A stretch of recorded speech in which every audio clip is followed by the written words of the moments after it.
Okay, you guys, I'm with part two with Pittman's Pocket. Again, shout out to my people, man, at Draft Diamonds, man. They're giving me the platform to emphasize this the story of OJ Murdock, man. So I want to start off with a shout out to my old coach, Coach Harry Hubbard, man. That used to coach me at Middleton High School, used to coach me and multitudes of my teammates, such as Mario Lawrence, Isaiah Harris, Richie O, what's up, boy? Cornelius Harrell.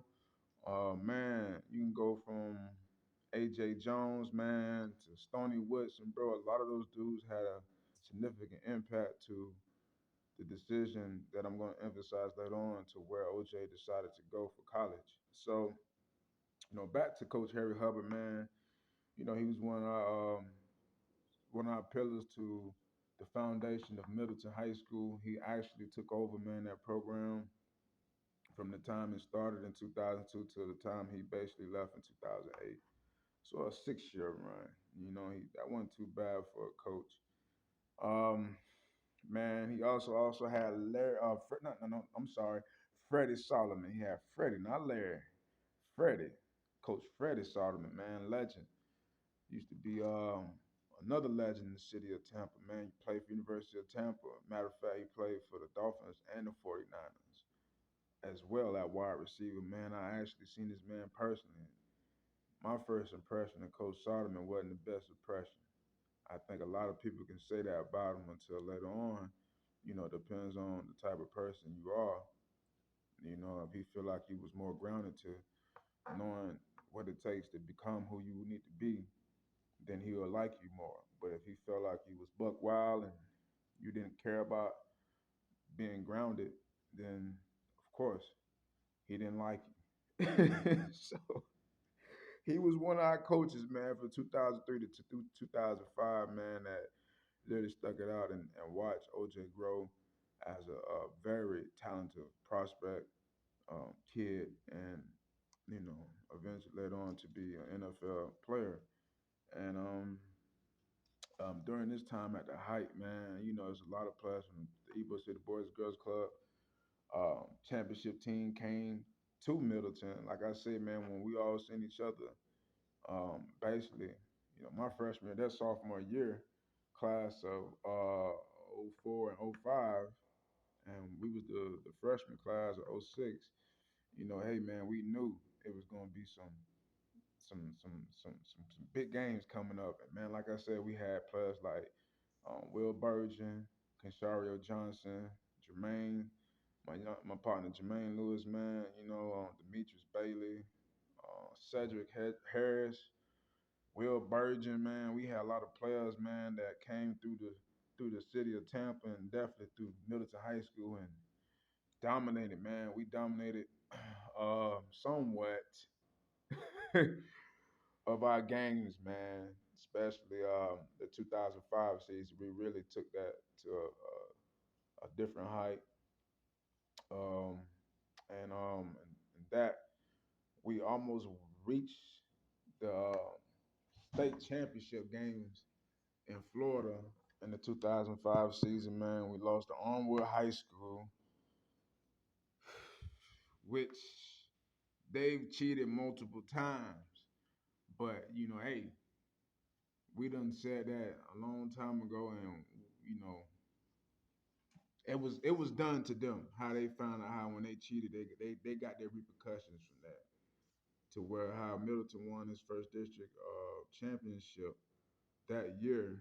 And I never forget when we celebrated the championship, we actually had a barbecue out there in the parking lot uh, on the opposite side of the entry of the school.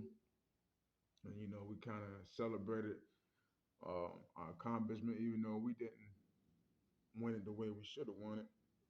Because how we won it, because Armwood had an ineligible player in that game. He really wasn't that good. He, he had one good play. They thought he did something, but after that, man, they were tearing him up. OJ and Cashario and Burgess Mont, them boys eating him up. Definitely Juice and Cashario definitely was working that boy. Said was throwing the right on the dime on them boys. But yeah, we lost to Armwood, man. I think it was 64 to 34. I think it was like a 30-point game. At first, it was tight. You know, we was giving Armwood run for their money, man. We was. I don't know if we ever had a lead on Armwood, but I know we was very close in the first half to where Armwood was shaking in their boots, bro. It was like, dang, dog, like, yeah, because everybody in the hood know each other, man. Like, we knew that boy Calvin Bailey, Demetrius McCray, and Quentin Williams. Like, a lot of them boys in the city knew them boys, but, you know, I didn't know them boys other than just playing their ass on, Friday nights. And that was it. All I know was BMW, and I know you just had to really get past that big, big, big offensive line to break up BMW, but you had to have some more teammates to get past that big offensive line, boy, because they had some boys up front for Armwood. But yeah, man, yeah, he ended up, being athlete of the year that year. In 2005, he also ran track, man, won the 100, the 200, and 4x4 relays. Was a state champion in all those, if I'm not mistaken. And then within that last year, man, Juice was rated a four-star recruit, rated at a .967, which had interest from the Gators, Florida State, Miami, Tennessee, and eventually decided to go into South Carolina University with Stoney, man. Him and Stoney went to South Carolina, and Steve Spurrier. The main influence, the reason why he went to South Carolina was from Coach Troop, his track coach, which used to play for South Carolina too, and also Stoney. So he ended up going there. He met actually Kenny McKinley, another one of his teammates that made it to the NFL, but tragically died from suicide. And from what I was told, Juice was really there for him and his family during that time of hardship. Oh man, yeah, it was kind of crazy because like, dang, bro, you really was there for your teammate and his family, and then he ended up doing that to himself.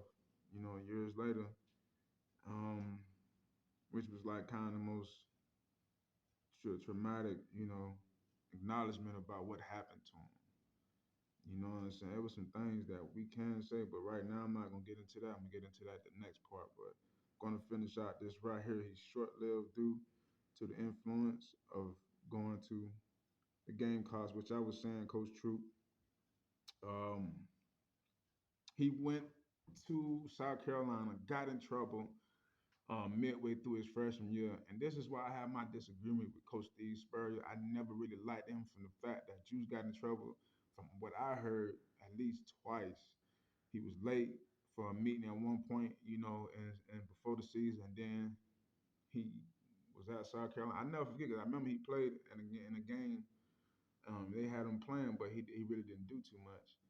Um, and right after that game, he came back home to Tampa, went to the Tampa Mall with one of them chicks he was with. Say he stole some stuff, man. Mug shot him up and all that, kicked him off the team. He ended up going to Pearl River, Mississippi. And at Pearl River, Mississippi, man, he stood out once again. He ended up getting schools like Tennessee, Louisville, FSU. But ultimately, on the first of the 16th of 2008, he decided to go to Marshall. But that didn't work out. Obviously, I think his clock was still going to where he couldn't go to a D1 school. He had to go to a smaller school, which was Fort Hays State University. And man, that's when he really took off. First year he just had like probably like 700 yards receiving. But the second year, I know Juice got up to like 1,200 yards receiving, man, or 300 yards. He was tearing it up, bro.